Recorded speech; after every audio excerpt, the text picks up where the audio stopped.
کی اس دھرتی کو یہ ضرورت تھی کہ کوئی ایسا معلم ہو، کوئی ایسا مدرس ہو جو کہ ہمارے بچوں کو دینی تعلیم دے. تو اس وقت ایک بہترین انداز میں جو خدمت کو انجام دینا شروع کیے تھے وہ تھے جناب حافظ شاہد انور صاحب. استاذ و معلم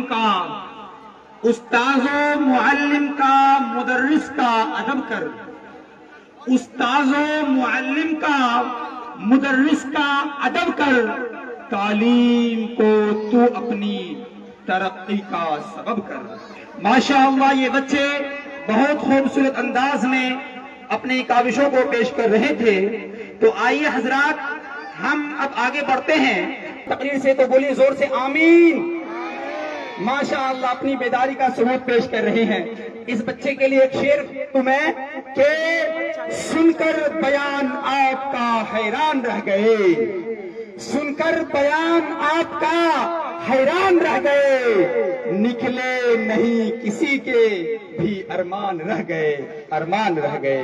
واہ ماشاءاللہ بہت خوبصورت انداز میں میں بھی ان بچوں کی تقریر جو سنا ہوں اس پہ ایک شعر کہہ دوں کہ ان کی تقریر میں دریا کی روانی دیکھی، ان کی تقریر میں دریا کی روانی دیکھی، غنچہ و گل کی رنگین جوانی دیکھی.